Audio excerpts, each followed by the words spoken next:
I'm Jason Klamm, and this is the Comedy on Vinyl podcast. The year is 1980. The group, not the 9 o'clock news. The album, not the 9 o'clock news. And my guest, once again, Joseph Scrimshaw. I am happy to be here. Now, in this case, I actually wasn't sure if you picked it because you had or hadn't heard it before, or how familiar you were with not the 9 o'clock news. I have a very weird relationship with it. Okay. Because I had a period in my life where I was getting everything on vinyl. I think the first episode I did with you was about the Sinatra album. Originally, it was Sinatra, right? Yeah, Oh, yeah. So, did I say second time? Because this is your third time. My should, third time. Yeah. Wow, yeah. So I saw this album, and I loved Mr. Bean. I saw Rowan Atkinson. Okay. I looked at the back. I realized, oh, this is like before he was Rowan Atkinson, when he was still a member of a sketch group. Yeah. At the time, I was very fascinated because I was in sketch groups and improv groups, and there was always that question of but who's going to actually continue to do this and actually make something of it? Right. So there was that level of fascination. So I got it. I think I listened to it all the way through once. And then what I would do is I would always listen to albums, and I would rotate between music and comedy as I went to sleep. So I know the first 20 minutes of this album incredibly well. And the rest, it was like I was hearing it again for the first time when I listened to it for the podcast. And there's stuff at the beginning of it that I think about all the time that I love. Yeah. It's great. Even now, much as I might consider myself sometimes an Anglophile, there's Yeah. plenty that went above my head. Oh, yeah. So, but I'm curious then, what's your experience with that part of it? I mean, you're originally from the Minneapolis area. Are you from Minneapolis, or are you from the area? I was born in Brainerd, which is a northern resort town that people think is nice because they go there as a resort town. But in reality, it is a lot of people struggling. Yeah. Okay. Gotcha. But then, so I was born there, and then I lived most of my life in Minneapolis. Bounced around a lot, but I was settled in Minneapolis by the time I was 10. So what's your initial, because we haven't talked about this, what's your initial exposure to English humor? What hit you first? What hit me first? Wow. I was not a huge Monty Python guy. I'm trying to think of what my first I don't think my first exposure to anything Anglophile, anything English related, is sci-fi. It was from Doctor Who. Okay. Probably. Yeah. And Sherlock Holmes, and just starting to realize that, a lot of the things I like are from England. Yeah. That's just not the accent of the Imperials in Star Wars. That's an actual place with a history and a culture. It's richer than our own. Yeah, so I think the first time I saw Mr. Bean, I was amazed to see a Dalek in a sketch, because they were playing Mr. Bean on PBS, and there's the holiday sketch where he is messing around in the manger, and one of the things he puts in is the Dalek. And at that time, to see Doctor Who referenced anywhere else in culture was so amazing. That's awesome. Okay. I saw Monty Python. I never quite fell in love with Monty Python the way other people did. We'll get to that later. Yeah, we will. That was very interesting. So I liked the British sensibility. It's very subtle, but there is humor in Doctor Who. And, sure. Yeah. So I kind of came to it that way. Okay, so your curiosity now. I'm sorry, you did say you bought this on vinyl originally, right? I think I still have it. Okay, I think it is actually with me here in Los Angeles, because I brought a quarter, if that, of my vinyl collection with me to Los Angeles. So you're just hunting through. Were you looking for English stuff, or it did stand out because Rowan Atkinson's name? It was Rowan Atkinson. I wasn't looking for it. Okay. It found me. All right, nice. That's good. That is good. That makes me happy. And. I just love this story of you knowing a portion of it so well. Now, I mean, we can start at the very beginning of the album, whatever you want. Let's go over the stuff you know the best. Yeah. So I mean, there's the initial news stuff, which I'd be happy to talk about. But sure. The thing that I really wanted to talk about is the damn Gerald sketch. Yeah. The monkey sketch. It's really brilliant. Because this is pretty early in my comedy career. I mostly do stand-up type stuff now and various comedy writing, but it was mostly sketch and improv then. Okay. So I was really thinking in that mindset of how do you communicate comedy through sketch. Sure. And I loved things that were weird, but also really almost personal, that character perspective comedy. Okay. And also just had really hard attacking lines, like lines that are not let's slowly build to the one big laugh of the sketch. Sure, okay. But I've always been I want every effing syllable to have a joke, if humanly possible. Yeah. So that this Gerald sketch of, well, it's a monkey that was captured by a David Attenborough type guy, except for the monkey is incredibly intelligent and in fact has the perfect lilting little British accent and is pedantic. It's just like it captured all of the things that I wanted to have in my own live comedy sketches that I was writing and performing all the time. Okay, I got that. Yeah. That's good. And it's actually, well, I won't say it's different from the rest of the album, but it is, because we're not watching it, I think it's harder to maybe see what the patterns are in it, because it's all very different shit. Yeah. You know, all the comedy's different. There's music. It's the same as the last time we did one of the Not the 9 O'Clock News albums, but it stands out more in this, that it's just every track is so incredibly different. Yeah, and some of them are very, very short. Yeah. Obviously, they're parodying punk. I think this album is from 80, right? 80, yeah. But probably some of the material might even be from 79. Would when have the to actual be, I would imagine, yeah. Not live show, but the actual television show started. Yeah. And it certainly makes fun of punk, but it almost has a little bit of punk attitude. Right. Like right. in its weird sort of choppy construction. Mm-hmm. And it's got that little meta bit at the end. Mm-hmm. So there's a lot about it that has, to me, like a punk aesthetic. And the cover of it is literally somebody like cutting out photos and putting them together, cutting their hands, of course, as well. But like, it's a mix of the joke of, yes, we're implanting ourselves within the news, but it's also kind of, I mean, the back is like, looks like a punk, Absolutely. like a shitty record back. And it's great. Yeah, like, what is it? Nevermind the Buzzcocks, I think that's yeah, like very okay, much like yeah, right, this. right, right. Yeah. Mm-hmm. It makes me, I will say that's the first thing that stood out to me too, because because the track one is "Death of a Princess," an apology, which is, again, they're very, I mean, the satire is very hard hitting, but then also to parallel that with the next thing that comes up, which is this sketch with the damn ape, is pretty great. Yeah, and it's the sketch with the ape. In terms of like trying to tie the album together and make sense of it, like some of it is very, very specific, time-wise, geography-wise, politics-wise, and it's obviously satire. It's attacking specific things. Sure. And then some of it does seem like just a big, broad sketch. Like you could do a hyper-intelligent monkey sketch any old time you wanted. Absolutely, yeah. But at the same time, there is like a little element of satire to it of attacking pomposity. Mm-hmm. That attacking the very idea of pomposity, that like, oh, if we as humans could give apes our culture, what we would actually be giving them is we would make them pompous, pedantic assholes. Like that's what we have to offer culturally to animals. There's like an element of satire to that. Yeah. And I think making fun of humans thinking they're always above. Sure. And that's a very British form of humor, right? The Absolutely. super high and the super low. And they seem super invested in those arguments. And it's opened with just, I mean, in the most perfect way. And I'm imagining, actually, have you seen any of the video of these? Because I wanted to look them up, but didn't have time. I bought the DVD, and I had the same experience that I did listening to the album. Like, Really? this is the group, this is the album that gave me the Gerald sketch. That's awesome. So I bought it. I watched the first couple episodes. I saw the Gerald sketch, and then the next episode, like, it's good, but I'm not super into it. Right. So Well, I think I might just be obsessed with the monkey sketch. That's fine. More than this whole album, but I do like the album. What I have to imagine then is it's, and I'm sorry that I don't know any of the names except Rowan Atkinson, but it's Rowan Atkinson in a monkey costume. Yes. Right. Yeah. I don't know how convincing the monkey costume is in the video. It's not at all. Okay, because it sounds like a shitty Dr. Zayas when he starts talking. Absolutely, and you can hear his speech being impeded by the mask, which only adds to the beauty.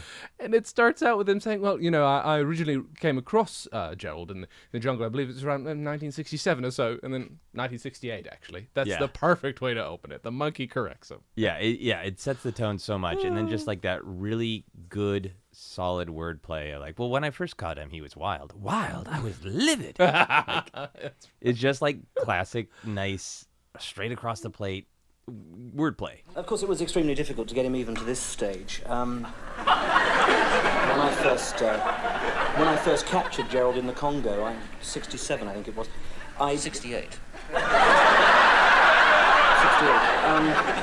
There was an awful lot of work to do. He was enormously slow and difficult. I had to do a lot of work with him on a sort of one-to-one basis. If I might just butt in at this point, Tim, I think I should point out that I have done a considerable amount of work on this project myself, and if I may say so, your teaching methods do leave a bit to be desired. Grateful, isn't it? And your diction, for instance, is I'm not sorry, really sorry, can I what put this into some sort of perspective? When I caught Gerald in '68, he was completely wild. Wild? I was absolutely livid.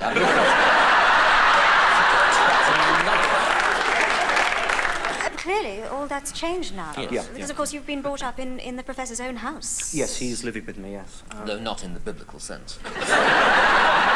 So when you're listening to this, is it kind of, for you, is it this big revelation, or is it like, did you feel like this is stuff you had heard before, but you were it was like kind of exciting that it was English? What was like how did it feel to listen to this the first time? I think the fact that it was both, that it had a lot of what I expected from British humor at that point, that it was kind of wacky, kind of big and broad, but I think the British humor and British culture deals with highbrow and lowbrow in a way that American comedy still, to this day, wrestles with. Yeah. Like, either you go really high and you're an idea guy. You're right. Or you talk about your dick and you're a road comic. And, like, the British are sort of like, let's talk about the depths of the problem with our politics. And also, my Peter fell out. And, like, both of those things sit together comfortably. Yeah. So I always appreciated that. So all of those things were there, the wacky, the highbrow, the lowbrow.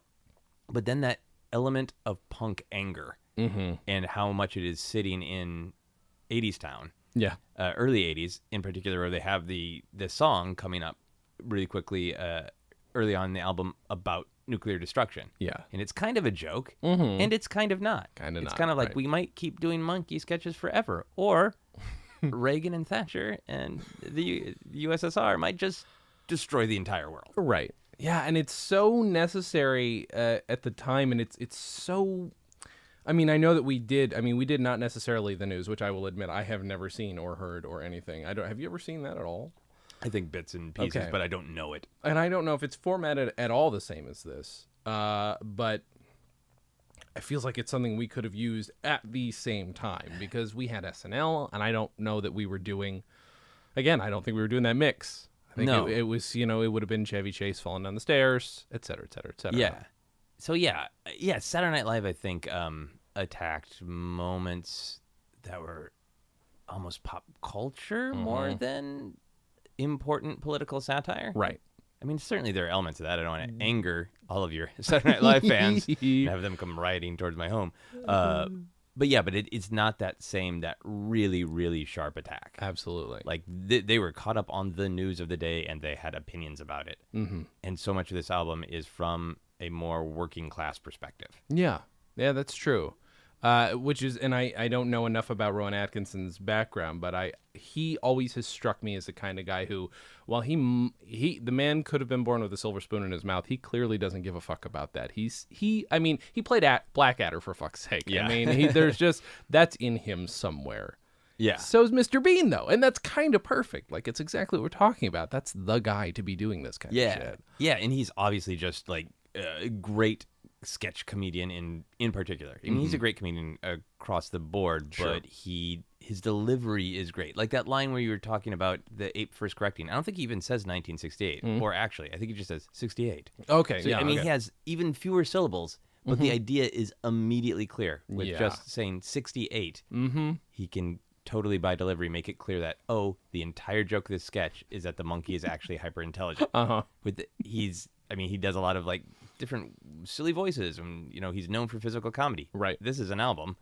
We don't even get to see him. Right. And he still can communicate so much. Yeah, and there's not one bit of there's character to Gerald, of course, but it is very dry and very straight. Yeah. That's the only way to play it, and let the other guy become an asshole. Yeah. It's brilliant. Yeah.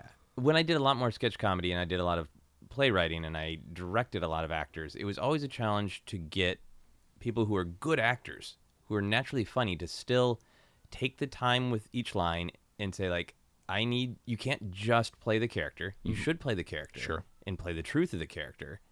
But I also need you to understand why the line is funny. Because when you will communicate it by exact, precise little pauses. Yeah. Because I'm doling out this expectation from the audience, And then with the next syllable, I'm ripping it away. Yeah. And to me, Rowan Atkinson is a master of that. Absolutely. Yeah. And it's harder than you think, too, because, I mean, I was a sketch... I've always been a sketch guy.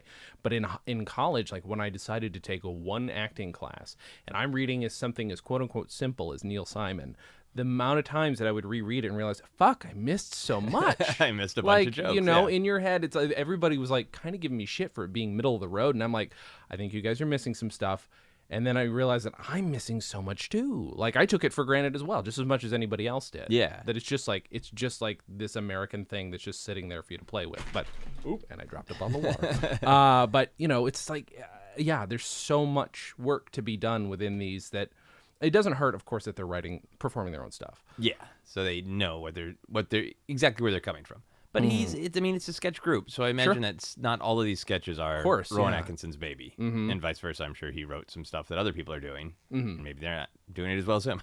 When you wrote sketch, were you in a group, or were you writing sketches for other people, or what was the situation? I was always in it, but then I would be writing for other people as well. And so is this going back to college or before that, or what's... College is when I started. Mm-hmm. And how many groups were you in? Mostly just really the one main group. I did improv for a while, and then that group did some sketches, but I mostly worked with my brother and had a couple of late night shows that were monthly that I do every month. Yeah. They're kind of comedy variety shows. Mm-hmm. And like I said, then I started doing a lot of, in the Fringe Festival, plays. Mm-hmm. So like 1 hour plays, and a lot of that was, working on delivery and character at the same time. Like it had to come. Sure. The comedy had to come through both. Yeah. And Rowan Atkinson, I think I just really admired because he's able to tell a story and grab every laugh line along the way, and there's no tension between those two things. Yeah, that's a good point.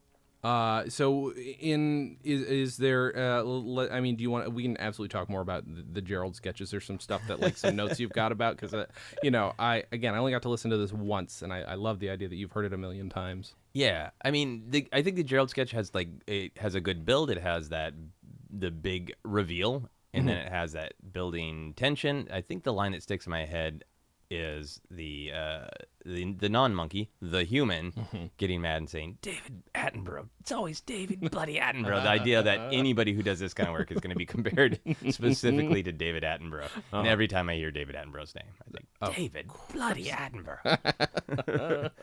But I do like that this sketch just gets out. It has a couple more jokes. Like it has another kind of twist on it where Gerald is clearly hyper-intelligent, but then he's kind of doubling down on the idea that he is still an ape because he's doing some commercials and has appearances. And then he says, well, you would think that I spend most of my money on nuts and bananas. And I do spend 95% of my money on it. So like kind of makes its statement and then it kind of takes its statement back and then it's done. It's just out. Yeah. And like the host of the fake TV show is like, well, thanks, monkey. Bye. And, like, I really like that about all the sketches is they are just there until they're done, and they all have good structure in terms of there's something about the presentation where the sketches naturally come to an end, like their talk show, and they just run out of time. Yeah. Or it's a presentation about being gay in being Catholic, and they're just done talking about it now. And there isn't an effort to come up with what is currently I think Saturday Night Live and UCB up to some extent. Sure. Of like where you need to come up with the twist, right, or the surprise, or the third person entrance. It's just like, well, we've got some jokes about a monkey, and now, hello audience, we're done with our monkey jokes. Right, on to the next thing. Bye. It's very classic. I mean, but it's also not. It's not Monty Python. It's not. Let's talk about how we don't have an ending to it. It's just no. It's done. It's good. No button necessary. It doesn't which is hard. It's hard to do that and stay and keep people watching, I feel like sometimes, because it will seem like it's one joke, but it's not. As you say, like it's one idea, maybe, like you say, being a gay Catholic, that is the idea, but it's joke after joke after joke after joke. Once the jokes are out, we're out. Yeah. And like the gay Catholic one, that they start with the idea of, well, this is somebody from the church who's trying to say it's okay, and then clearly by the end, that's not what the person is saying at all. To the point where they just blatantly say, like, well, but of course, the church hates you. Right. So that one is one where they're like, well, let's strip away the veneer, and now there's nothing left but the ugly hatred. Bye!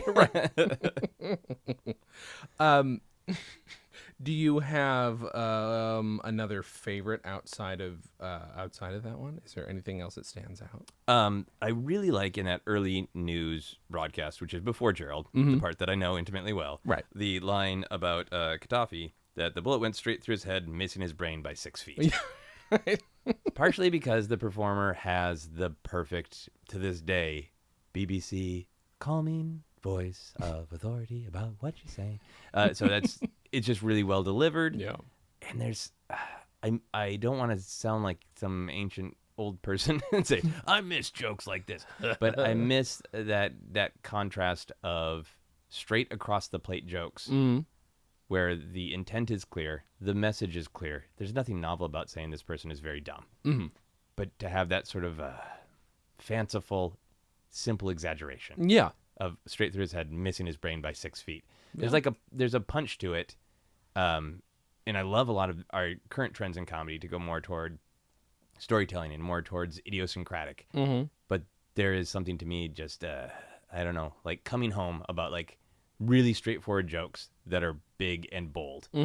And their meaning is very clear. Right. Carrington, in apologizing again to Saudi Arabia for the ITV program Death of a Princess, says he offers the Saudis the hand of friendship, which previously belonged to the producer of the documentary.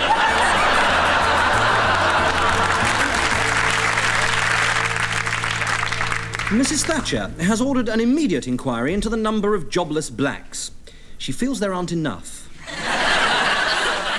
Unconfirmed sources report that Colonel Gaddafi of Libya has survived a second assassination attempt. Doctors say that the bullet went right through the middle of his head, missing his brain by 6 feet. Princess Anne has now been accused of mistreating a dumb, defenseless animal, but the palace says it's his own fault for marrying her in the first place. I absolutely see. Is there something you can contrast it to now, like a type of joke now that doesn't like maybe sit with you as well? It's not even about sitting, not sitting well. It's just a different style, and I don't want to.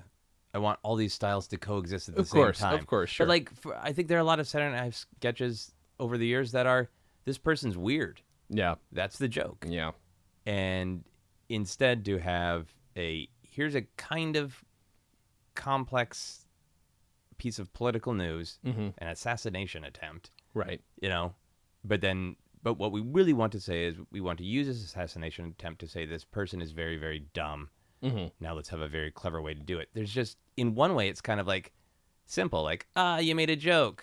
I got it. It's a big, bold, really obvious. It's got a classic structure. You made a joke. But in some ways, there's a lot more complexity than, we went to the Gap, and one of the people who works at the Gap is just weird. There are 4 other people in this sketch, and they're normal. But the Gap person is weird. I mean, there's something also classic about that, because it's just a simple right and wrong.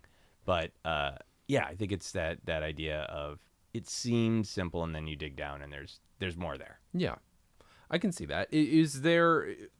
What's interesting about these two is that they're so short, some of them, that the character... They're not... Am I misreading that the English seem to do characters differently? Because what I'm used to, if we want to talk about like what you're talking about, and I'm not here to. Neither of us are shitting on SNL. But the thing that I noticed about SNL when I stopped watching for a long time and then eventually, came back, was that their idea of a character was an eccentricity or a weirdness, and that is not. It's not necessarily the way they deal with the world. It's that they deal with everything in the exact same way. It doesn't seem to be an algorithm. It's just like a Mad Lib based on that character. You know what I mean? It's not the way they see the world and react to the world that makes it like, which would add some depth to it. It's just like, this happens, I'm going to say my catchphrase. This happens, I'm going to do the thing I'm going to hit this guy with a bucket of nuts or something, you know? So, but I don't know. The characters in these somehow they instantly seem to have life, and I don't know if that's me loving the English too much. No, I think that there was a fundamental change, at least from the Saturday Night Live perspective, And we all have our strong Saturday Night Live opinions. Sure, of course. Based on when we were 14 years old and first saw it. Exactly right. I think that there was something I will call the Will Ferrell paradigm switch. Mm-hmm. Well, Will Ferrell is hilarious. Sure.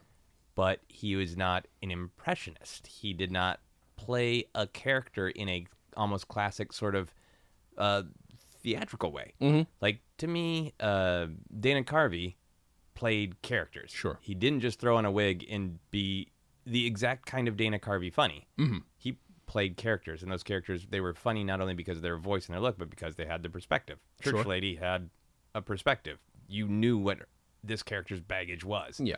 And I think when Will Ferrell was kind of effortlessly like, I'm almost making fun of being a different character. Because look, they put a different coat on me and a different wig, and I'm supposed to be this guy now. But I kind of look at you in the audience and wink and go, but you guys know I'm Will Ferrell. And it's really, really funny. Of course. But I think it erodes the idea that sketch comedy should still be acting. Mm-hmm. I think that's my bias. And I think like on Not the 9 o'clock news, they're still acting. For sure. They are playing characters. Mm-hmm. And they see, I mean, we know at the very least that some of these gentlemen and ladies have backgrounds that are probably not in sketch. I mean, at least in terms of like, you usually get a classical training over there before you're going to get a sketch training. I don't assume anybody hops in feet first the way you can over here. I mean, we have sketch school, we have comedy school. I mean, like, that's a pretty American and Canadian thing. Yeah. You know, yeah, and I don't know. They feel to me just rich from the very beginning. I'm having, by the way, so much trouble figuring out what the fuck the track list is on the back because of how shitty it is on purpose. Yeah, it is. It's killing me. Now, can I see the back? Yeah, of that absolutely. Yeah. Please. Oh, yeah. They're really, really like, it's typewritten. Things are crossed out. The confrontation song. Airline safety. Yeah, so airline safety is usually about when I would fall asleep. Okay. So I would make it through A Death of a Princess, David Bloody Attenborough, the actual track, and then listen to Confrontation Song, which I came to enjoy unironically as a song. And then Airline Safety was fascinating to me when I was re-listening to it. Yeah. Because this album goes back and forth from being totally obscure, because it's talking about some sort of British politics of exactly 1980. Yeah. Then it has stuff that's clearly politics of the 80s that are recognizable, but are now relevant again because of current politics. And then it also has stuff that's totally hasn't changed, like the airline safety thing. Yeah, that's true. Because the airline safety is just a sketch about, I have the perfect flight attendant voice, but I'm telling you honestly what's going to happen if there's an emergency. You are going to struggle to open your life jacket, and you are going to scream. And like, I forgot that was on this album, and every time I get on a plane, I think about like, I want to write that bit of the honest, because like most people on the plane are just going to fumble. Of course. They're not going to be able to pull anything down or open anything out or pull tags or push buttons. Right. It's be screaming in chaos. Or give their children the mask first. They'll take it first. Come on. We know better. I will say, because I was a huge Monty Python nerd and obsessive, I can at least talk at some length about this is... Oh, it is even called that. That's funny. Okay, so it is called Life of Python. Yeah. Which is interesting on a number of levels here, because later on in the 90s, there was a documentary called Life of Python that was, I don't think, in any way referencing this. Yeah. I wonder if this was on anybody's radar on Monty Python, because, again, it seems super punk, even though it was on the BBC, and there's only so many BBCs you could watch. But it is a perfect... God damn it. There's actually a lot of layers going on. Yeah, and it's one that shouldn't have aged well, but it has. It absolutely does. It is perhaps even matured like a fine wine of comedy. I think so. Yeah. I think so. So if anybody knows about the history of the life of Brian and all the bullshit that the Monty Python guys had to go through, and and how they on TV had to like fight for like, you shouldn't censor us because we got, this is not about Jesus, it's about blah blah blah, which obviously is tongue in cheek and them being fuckheads with messing, but they're on TV with a cardinal, and there's this whole thing. Actually, there's a really good biopic of that era of the Monty Python. Oh, life. really? Okay. It's great. It takes place over like the week during them getting ready to make it, actually, and then them going on TV defending it. And what is great about this is not only does it flip the script by making Python the religion, which is amazing and makes you feel like an asshole for loving Monty Python. Because I mean, this is 1980. Python had not even been on the they hadn't been on the air for a while. I mean, I'm sure these people appreciated Monty Python, but I bet there's a little bit of punk backlash, even if they're trying to make a satirical point. It seemed to me like the bitterness of, and I might be assuming things about these artists that are incorrect. Sure, but like I'm this doing is their the same thing. This is their biggish break in the UK. So they've probably been coming up, doing sketch comedy, maybe going to like Edinburgh Fringe Festival, doing this kind of stuff. And probably anybody that they're talking to about comedy, like, hey, do you guys like Monty Python? It had to me that flavor of, stop talking to us about motherfucking Monty Python.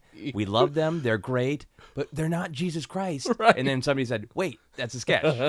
It's a whole sketch where we try to make a movie about Jesus Christ, but everybody thinks it's about Python because they love Python so fucking much and won't shut up about it. They're even doing a thing where a couple times or at least once, they do a reference to the Spanish Inquisition, which is a couple people in the audience laugh out of a base recognition, and the rest of them, I think, are probably like, you fucking asshole, don't you get the point of this bit? Because you can hear the difference in the laughs. Oh, you know, the self-aware laugh versus the, haha, they did the thing. No, that's not the fucking joke. And I love that. Yeah, there's some fascinating things in this album with audience reaction, but definitely in this sketch, like, people kind of seem to get the joke and think it's funny that, oh, we thought this was a sketch about people being upset about a movie about Jesus Christ, but no, it's because they think they're attacking Monty Python. And then the biggest laugh comes from when they say, well, what did you expect when you made this movie? Well, I didn't expect the Spanish Inquisition. And that gets the biggest laugh. And it is true, too. You can't quite hear in the audience. Is that because they really get the meta joke? Right. Or it's like, hey, he said the Spanish Inquisition line. Right. Yeah. Yeah. It's one of those that, again, as a Monty Python fan, still makes me feel like an asshole, but I really like that. Well, can I ask you about your Monty Python fandom? Sure. So I think one of the I've seen, when I was very young, the big movies, and I've seen episodes, and I liked it. Sure. But it was given to me by older people that was like, I am going to give you what you need in life to complete you. This is the be-all and end. It's good that you've seen other comedy, but this will fulfill you. And I liked it. Sure. And that was one thing. And then as soon as I started to get older, and almost in a lot of my performances would be at conventions, the stereotype would be super true, where people would quote Monty Python, and you're like, I need to say the word parrot in a sentence functionally, and I'm going to choose not to. Right. Because I just don't want to hear it. Without parading this distorted garbage about. Bishop, you directed the film. Did you expect this kind of reaction? Well, I certainly didn't expect the Spanish Inquisition.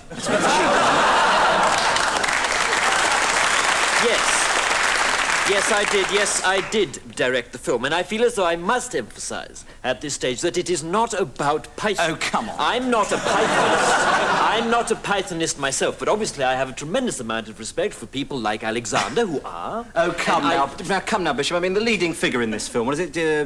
Jesus Christ. I mean, it's quite clearly a lampoon of the comic messiah himself, our Lord John Cleese. I mean, even the initials, JC, are exactly the same. I must explain. I must explain to you, the Christ figure is not Cleese. Oh, come on. No, he's just an ordinary man who happens to have been born in Weston-super-Mare at the same time. Where do you stand on all that as a fan? Have you had that experience where people are annoying about quoting it? Or is that a stereotype that isn't true? Oh, it's a stereotype that's true. There is no doubt about that, Joseph. Let us get that thing straight. But your experience is the unfortunate experience. I would have preferred, let's say I'm the person, let's say I'm 10 years older than you, and I meet a young you. I would say, I would talk about Monty Python. There's this thing that's great. Wouldn't force you to listen to it or watch it. I might be like, hey, you might be interested in it. Because the way I discovered it, because, by the way, I've rewritten it several times in my head. I know that I've rewritten it as, oh, yeah, I've been a fan of them for my whole life. Like your origin story with Monty Python, you've revised? But it's completely untrue. I didn't discover... Now, I was born in England. My mom is the biggest Anglophile, like a legit expert on, like, all of Henry VIII's family. The Tudors, like, she's an expert. Yeah. And huge nut for English comedy. I didn't watch Monty Python and the Holy Grail until I was 15 or 16, and then this was in the basement of a Unitarian church, and I was barely paying attention because I just wanted to go fuck off upstairs and play around in a church that was nobody else was there. So I saw it. I want to have creepy church time. Yeah, who doesn't want creepy church time? Now, but I did see it and I loved it, and these jokes are great. But eventually, I had to revisit it with my best friend. Like, oh, this is great, and then we did become those assholes. But then the albums became more of our thing. I don't think I saw the show probably until my 20s. Okay. And yeah, so it became a slow discovery, but 100% we were those people quoting it. But eventually you learn about the stereotype. You learn about how annoying that can be. You're like, this is a thing between me and Dan, like me and my buddy. Like this is, and you hear other people like, oh, don't, you're gross. Like that. So yeah, I think you have to be, I guess we lucked out in that we were self-aware, but that's 100% a thing. Yeah. But there must be something about Monty Python itself that encourages fans to do that, because obviously it's not a thing that just grew up into the U.S. appreciation of it, because they're making fun of it in the U.K. in 1980. I don't know if its growth as a result in a period of time that was the same time as Rocky Horror has anything to do with it. But if you watch like Monty Python at the Hollywood Bowl, there's all these fuckheads, and I mean that in the nicest way, like just like me, all these fuckheads quoting it, and they're eating it up. Of course, I mean, would they have at the O2 when they were performing again for the last time, would they have done the parrot sketch if they didn't want these nerds to be quoting it? Because they could have stopped. They didn't have to do that sketch again. They didn't have to satisfy everybody. The ultimate thing to do would have been to start it and then have them all drop dead in the middle of it themselves and never finish the sketch. Oh, yeah. Like, that's the way to do it, right? And then, and so yeah, I don't know. The 70s was the time when the what we know as nerddom happened. Yeah.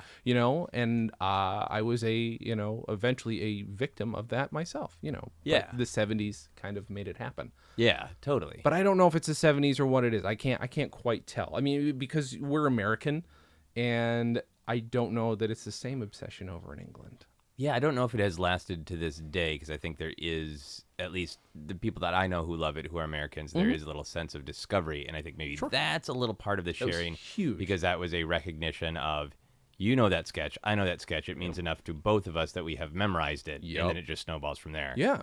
The other thing I wanted to mention about that sketch, though, that struck me is, at a certain point, there's no mystery about what they're saying. Because there's that comparison of like, the Monty Python died for our sins. And like, yes, they died frequently, and clearly using died is in the context of their sketches bombed. Yeah, and I love that too. That honesty, like that you have to have, and that's like I think that's also reflecting the same thing for me, like the fucking honesty of like, a lot of the shit wasn't good, and they know that. They have to know that.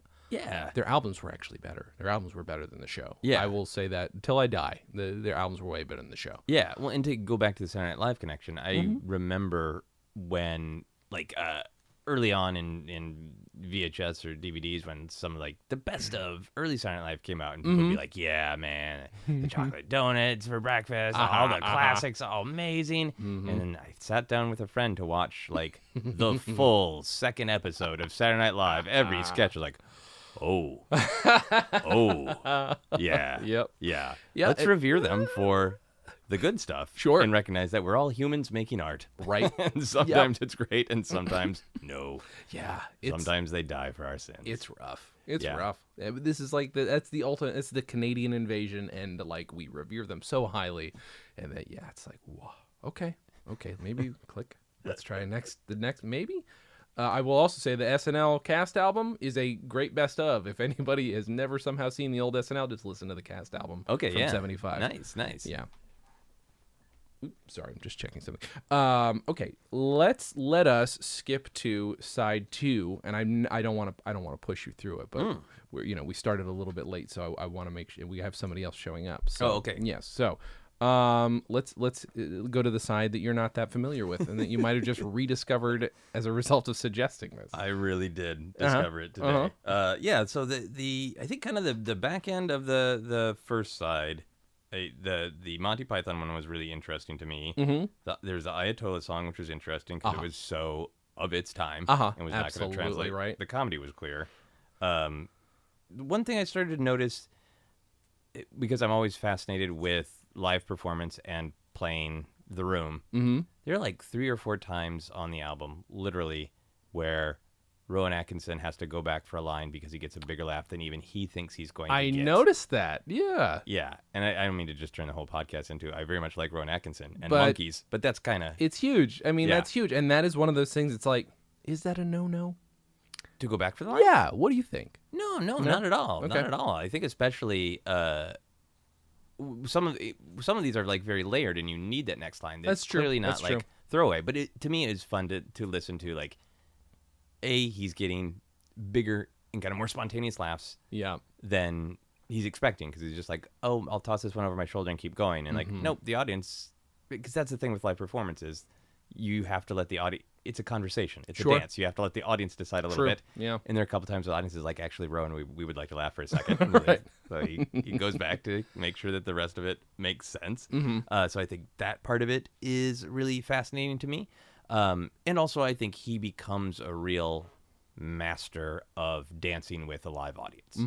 Like, he's got some later specials where he really, really knows exactly where the laugh is. Yeah. And he comes in exactly right on the laugh. And I think he's also a person who is goes for lots of little laughs as well as the big laughs, as well as the reveal of the idea, but also like lots of little laughs. So it's, in a way, it's fun to just watch, like, oh, here's Rowan Atkinson learning to be a master. And then later you can buy things or watch things where, oh, now he is an utter master. Right. And that would never happen. Sure. Yeah, no, that's true. I actually now want to see... I mean, I wanted to see them since we listened to Hedgehog Sandwich, but I do want to see some more. So you can get a full DVD of, what, every season? Or I think so. I think I have the That's first awesome. season, or Okay. maybe it's a best of. Okay.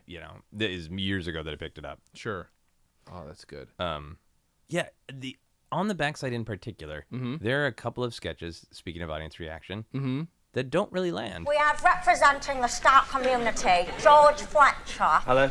And the Reverend John Tabbs Whiston, a Scout Christian. Good evening. I'd like to start with you, George, if I may. Is stoutness as big a problem as you're making out? Yeah, it's huge. Oh. And I'd like to start out by opening something up to the audience, if I can. Can I ask anybody in the audience who is stout, or who thinks he might be stout, to please raise his hand? Well, I think there it is in a nutshell. You see, stout people are afraid to stand up for fear that they might never find their feet in a society in which, for example, they are openly prodded onto trains, in which police, quite without provocation, break into stout snack bars and giggle openly, and in which they are surrounded by stoutest graffiti. And an obvious example is maximum load 8 persons. So you feel like you're expecting more fat people? No, it's stout, it's stout. Sorry, It's stout. stout. I'm sorry, but this is absolutely crucial, Jan. It's absolutely central. Right. And yet, they're on the album. Right. Because they must have believed in him so much, do you think? Well, that's what I wanted to talk with you about. I was curious about your opinion, too, because I know you do all of these albums on this podcast. You're a student of this. How many of these kind of albums do you listen to where it is... I guess stand-up always has a live audience, Sure. too. But there's something different about this where it's clearly like the idea of the sketch doesn't land. Or like it becomes clear in the dime drops what the idea of the sketch is, and the audience just isn't that into it. Right. Like there's the one sketch that hasn't aged well, just making fun of people who are overweight. Yes, right. Yeah, the Stout Life is what it is Stout called on Life. here. Yeah. And it is trying to, it's definitely a sketch like many sketches that is trying to have its cake and eat it too. Where it's sort of trying to make fun of people who make fun of people, but also make fun of people. Right. Yeah. And the audience is clearly like, oh, we get it. You're advocating for us not to make these jokes while you're making these jokes. And the audience has laughs of clear recognition where we get the premise, but we're not that entertained. Yeah, that's hard because my favorite sketch albums are never, and I like this, are never these though. Like the BBC ones, like the Python one is also. Actually, I'm not going to talk about the first one because I can't remember. But all the good Python ones are recreations of their sketches. Okay. Because there's a lot of work done there. They'll give shit time to breathe. If you miss a line, you miss a line. I actually find there's something beautiful about that. But in this, that's the only thing I can think is that they must have really, really liked this one.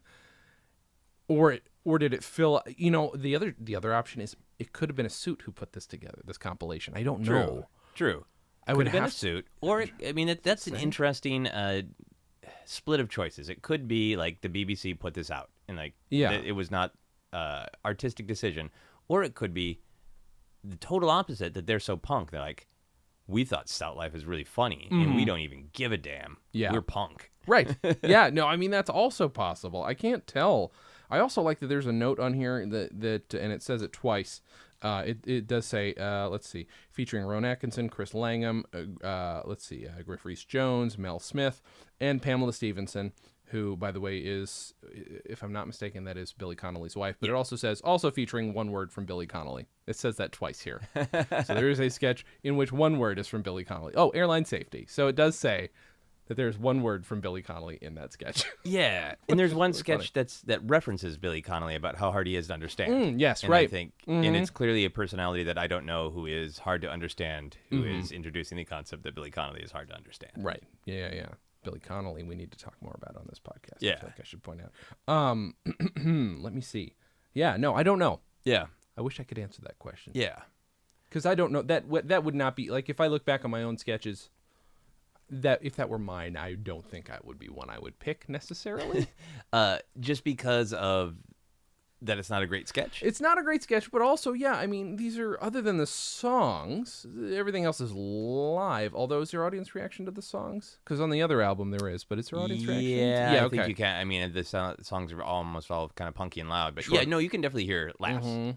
Yeah, so it's a weird choice to me. Yeah. I would think you would want, if I was producing this, I would say no. They'd all have to have pretty big audience reactions. Yeah, I mean, I noted it, but as we're talking about it, I'm not a fan of that sketch because some of the things on this album are clearly progressive for 1980, and are not absolutely progressive now. And I'm a pretty progressive guy and want comedy to try to reflect that in interesting ways. So some of them I'm just like, I'm not gonna be super entertained by a union group bartering to have sex with the boss's wives and daughters. Like, like I understand the point of parody, but I'm not on board with it. But I do think for the time it's not only progressive, but also kind of being a little bit edgier. Because I think there weren't as many sketches from like that working class perspective that was about like unions and our politicians are going to kill us all. And we're talking to working class blokes about whether or not they worship Satan. And like there's a lot of working class perspective. Which contributes to that sort of punk perspective. Yeah, that's true. And it doesn't seem to directly be shitting on any one particular class, which can be a trope that kind of, falls into other English comedy. Because it's easy. Yeah. Yeah. So I kind of like that. I think if it was just a sketch that didn't work, but it's on this very punk album, and it's got that energy of, even if you don't enjoy the sketch, if you're a student of comedy, you can enjoy listening to the audience. Yeah. Like you can hear it not work. And that in a way makes it work, because then it's a record of a live interaction. Yeah. Which is automatically interesting. Yeah. Right? I now kind of want to listen to this back to back with Hedgehog Sandwich just to see how the choices might have changed. Because the other one seemed a bit of a hodgepodge, and not necessarily in a bad way, because, again, this is fun. But I would be curious to listen to the two back-to-back, and I should send that to you just so you can give it a listen. I'd love to. But, yeah. So, okay, let's do this. Let's do the thing that we always do towards the end of the episode. Let's say somebody hasn't heard Not the 9 o'clock news. Yeah. Why give this sucker a listen? I think it has a real energy to it. It has a very crackling, live energy to it. Not only because it's live, but because it's punk, and because it's very, very interested in the contrast between highbrow and lowbrow. So it's highbrow and lowbrow, and also it has a little bit of the threat of death hanging over it. Yeah. Literally with that early song about nuclear destruction. Yeah. But then it kind of keeps popping up. There's that very funny translation sketch about a surgeon who doesn't know what anything is called and is making things up. Instead of saying scalpel, says sacrificial knife. There's a pretty funny sketch toward the end about, is it bad to worship the demon? There's that sketch, which I think was very progressive at the time, about the church being monstrous to anyone who's gay. Yeah. So it's got a lot of attacks on threats to safety, sort of thematically. That's a good point. Which in a way makes it feel more alive. And I think anybody who's listening to comedy right now should probably be listening to comedy from this era where you're going to hear some similarities of terrible actual physical threats to your life from politics and the world. That's perfect. Yeah. I am going to apologize now because I don't know when this is coming out. Let's just say forever in the future. Okay, it's going to come out. Yeah, it will definitely come out, but I don't know when. Before nuclear war? Well, see, now that shows it. I can't tell you. If I you have see the missiles flying, please release it. Right, absolutely. I'll just put them all out at once. But is there anything coming up? Go ahead and promote whatever you got. Where can people find you? You guys can find me on social media is at Joseph Scrimshaw. I tweet and Instagram a bunch. My website is josephscrimshaw.com, and that has links to all of my various comedy adventures, live shows that I do. And I do 2 podcasts. I have Obsessed Podcast that Jason did a really great Lego episode with me. I really liked that episode. It got a ton of great response. Oh, good. There's your Lego right there. And then I do a Star Wars podcast called Force Center. Awesome. Which is, I think, fun for people who are super into Star Wars and also not. It's a whole feed. So we do a bunch of different kinds of Star Wars shows. Sweet. Yeah. Okay. That's fun. Check all that stuff out at josephscrimshaw.com. That is wonderful. Thank you so much for doing this. As always. Well, guys, this will come out this year, so I can at least tell you that I'm still doing comedy album a day, and by then, maybe I'll be caught up. I'm so far behind. So just hashtag comedy album a day. Go to youtube.com/comedy on vinyl. That's where you will find that. Sometime later this year, my next movie comes out, Looking Forward 2016. Go to lookingforwardmovie.com. And that's about it. Thank you, guys. Yes, please. I always forget when I come on your show about comedy albums. Yes. To mention that I have comedy albums. Yeah, please. Please. Yeah, I have an album called Flawfest, which is a combination of comedy and music that I really, really like. It is wonderful. Oh, thank you. Thank you. And then I have a Star Wars and social justice comedy album. Awesome. Those are kind of the 2 things I care about, called Rebel Scum. I need to hear that one. Okay, I have not heard that one. I'll bring you a copy. Please, thank you. I mean, I could pay for it like a human, but nobody pays for things. Well, good. Yes, please listen. Definitely. I mean, I'll vouch for both of them. Oh, thank you. But since I've heard Flawfest, I fucking love it. Oh, thank you so much. And I guess that's it. Thank you guys for listening. And as always, have a good thing.